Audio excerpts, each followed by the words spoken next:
Ooh-wee, okay, welcome to a new episode of Nate's MMA Corner. I am Nate, and if you watch my show, you're in my corner.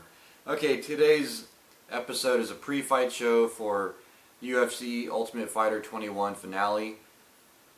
And, yeah, this is the pre-fight show, rundown of the main card, give my predictions, and a little bit of my thoughts on each of the main card matches. So I'll make this a quick episode. Because, yeah, we just wrapped up UFC 189, and already the next day is this TUF 21 finale. So, I'll just make this a quick episode so you can enjoy it real quick, see my thoughts, and see if I'm correct when the fights hit later on today. Yeah, so the main event is welterweight clash with Jake Ellenberger and Stephen Wonderboy Thompson. And this fight I've gone back and forth with because Jake Ellenberger has wrestling, Stephen Thompson has his amazing stand-up with his karate skills and his really flashy kicks and taekwondo skills. Yeah, so I went back and forth on this one, and I was like, man, who do I root for? Okay, who do I root for, and who do I think is going to win? So the main event in this welterweight clash of the ages, I got Stephen Thompson winning by knockout round one. I think that he stuffs a takedown of Jake Ellenberger early on, backs up, and then Jake Ellenberger goes for another takedown, and then Stephen Thompson may land some combination or some flashy kick in the mix, and thus win a quick knockout. I just think that Jake Ellenberger's taken so much damage over the years that maybe his chin has gotten a little worn out, and I think Stephen Thompson, being the fresher guy in the UFC, has taken a little less damage in the thus taken a little less damage in the UFC, and I think eventually, if Jake were to land enough takedowns or attempt takedowns, he'll gas out, and he's open to get caught more so, and I think this is either, I'm leaning towards first round, but maybe second round. I think Stephen Thompson gets it done, but this fight, I'm only giving Stephen Thompson a 51% chance. Well, you know what? I'll give Stephen Thompson a 60% chance of winning this fight because Jake Ellenberger is a veteran still in the sport, and he's been through a lot, so he could always overcome the adversity in this fight. So yeah, I'm picking Stephen Thompson to win. 60% chance he wins, and I'm picking him to win by knockout early on in the fight. Then also on the main card, also in the welterweight division, we had two contestants from the Ultimate Fighter 21.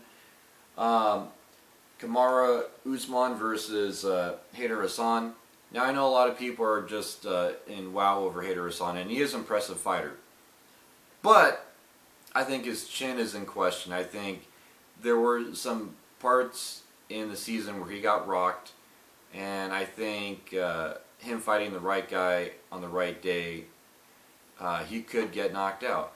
And I think that Kamaru Usman is that guy to do it. I think Haider may come in overconfident and be sadly mistaken over Usman's skills. I think yeah, Usman is the Blackzilian guy, and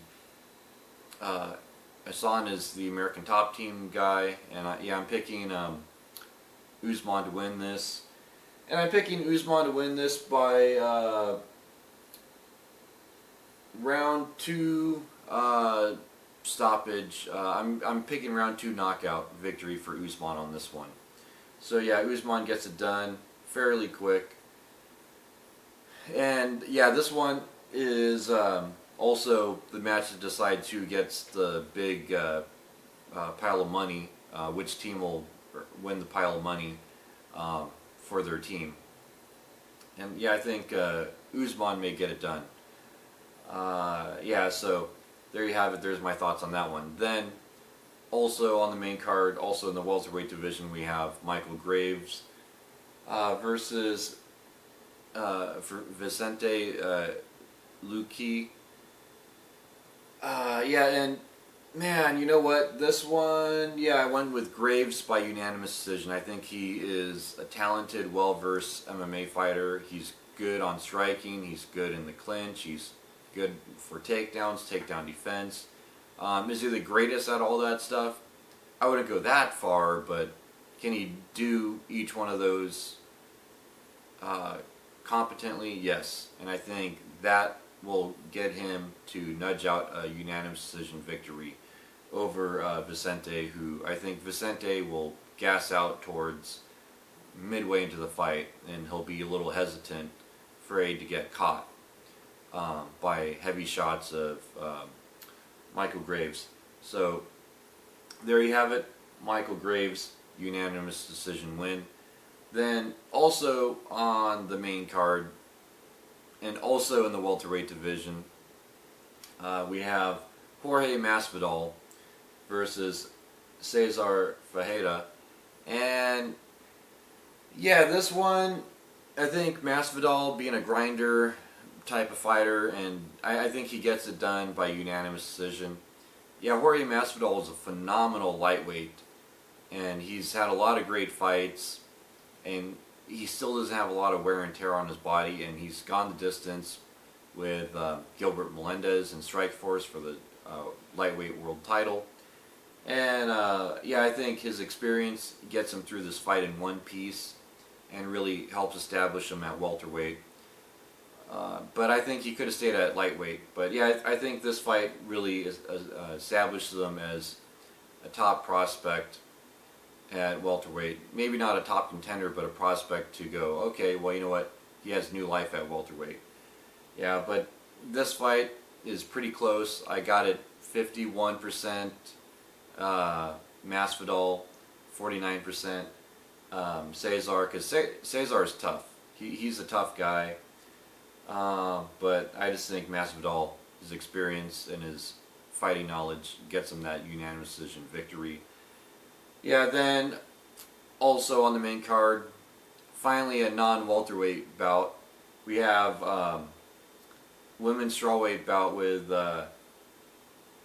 Angela Magana versus the debuting Michelle Waterson.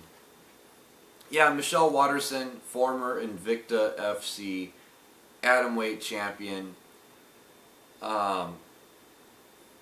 You know, newly signed to the UFC. I think her moving up to strawweight is a good move. It's a new life for her career. There wasn't much left for her at atomweight, I think, in Invicta.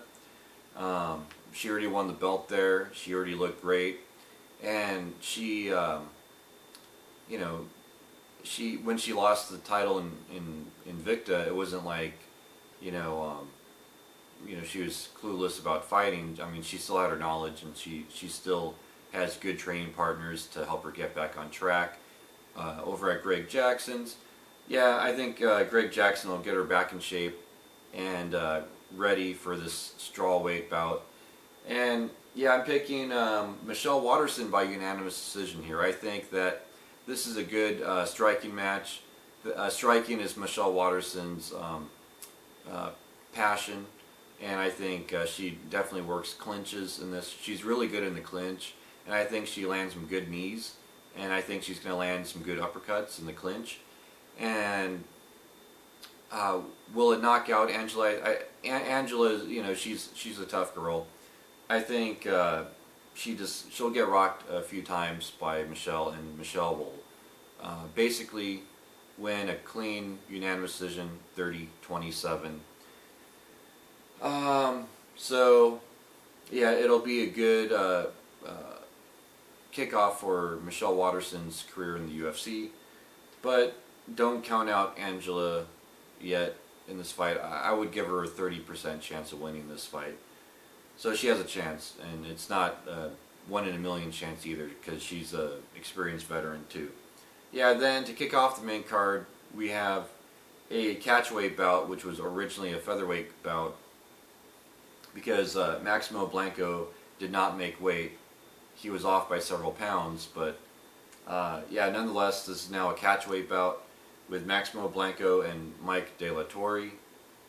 And with this fight, I am going with Blanco by unanimous decision. I just think he has all the tools to get this done against Mike De La Torre. Yeah, this will be a good warm-up fight for the main card. Two experienced veterans, but I just think Maximo Blanco is overall better at everything, thus gets it done by 29, I say maybe 29-28 unanimous decision. I think Mike De La Torre could win one round in this fight. So there you have it. There's my predictions for UFC Ultimate Fighter 21 finale. Yeah, Ellenberger versus Thompson. And stay tuned for my post-fight show for this fight. And until then, see ya.